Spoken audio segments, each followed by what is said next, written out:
అనకాపల్లి జిల్లా నక్కపల్లి తహసీల్దార్ కార్యాలయం వద్ద హై టెన్షన్ నెలకొంది. బల్క్ డ్రగ్ ఏర్పాటు ప్రజాభిప్రాయ సేకరణలో ఉద్రిక్తత వాతావరణం చోటు చేసుకుంది. బల్క్ డ్రగ్ పార్క్ ను పలు గ్రామాల ప్రజలు వ్యతిరేకిస్తున్నారు.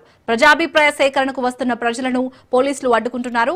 బల్క్ డ్రగ్ పార్క్ కు వ్యతిరేకంగా ప్రజలు నినాదాలు చేస్తున్నారు. ప్రజాభిప్రాయ సేకరణను అడ్డుకున్న గ్రామస్తులపై పోలీసులు లాఠీచార్జ్ చేశారు.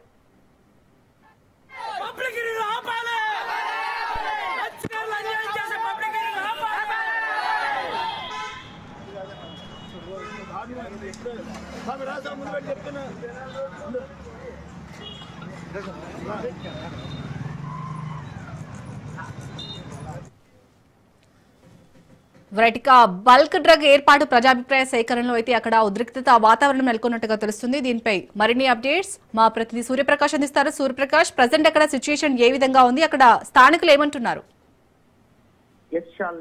అనకాపల్లి జిల్లా నక్కపల్లి తహసీల్దార్ కార్యాలయం బయట అయితే భారీ ఎత్తున అయితే ప్రజలు వాళ్ళ యొక్క నిరసనలు అయితే తెలియజేస్తున్నారు. బల్క్ డ్రగ్ పార్క్ డ్రగ్స్ కి సంబంధించి ఈ యొక్క పార్క్ అయితే ఏర్పాటు చేయాలని కూటమి ప్రభుత్వం అయితే గత 9 నెలల క్రితం అయితే దీనికి సంబంధించి ఒక భారీ ఎత్తున అయితే శంకుస్థాపన చేయడానికి అయితే ప్రయత్నం అయితే చేసింది.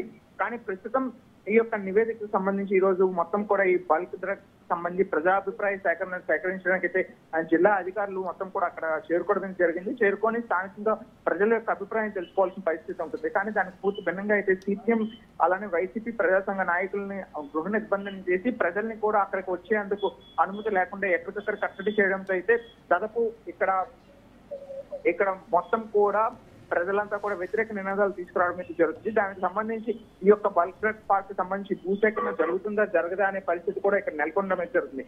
మరో విధంగా అయితే ఈ ప్రజలంతా కూడా ఏ నినాదాలు చేస్తున్నారంటే బల్క్ డ్రగ్ పార్క్ ఏర్పాటు అయితే పూర్తిగా మా యొక్క ప్రాణాలతో అయితే చెలగాట మాడే విధంగా ఉంటుంది. దీన్ని తక్షణమే నిలిపివేయాల్సిన అవసరం ఎంతైనా ఉందనే విషయం చెప్తున్నారు. అలానే వ్యవసాయం చేసుకునే పనులు ఉండే ఈ యొక్క భూమిని ఒక్కసారిగా ఈ పార్క్ తీసుకురావడంతో రేపటి వారి యొక్క పసిపిల్లల భవిష్యత్తు కూడా వాళ్ళు చనిపోయే ప్రమాదం కూడా ఉంటుందని దీని నుండి ఇప్పటికే చుట్టుపక్కల ఉన్న పరిశ్రమల వల్ల చాలా ఇబ్బంది ఎదుర్కొంటున్నామని మళ్ళా ఈ యొక్క పరిశ్రమ వచ్చినా కూడా వారి యొక్క ప్రాణాలకి ఎంత ముప్పు ఉంటుందనే విషయాన్ని అయితే తీసుకురావడంతో అయితే వీళ్ళంతా కూడా ఆవేదన వ్యక్తం చేయడం జరుగుతుంది. Yes Shalini. Right, thank you Suryaprakash.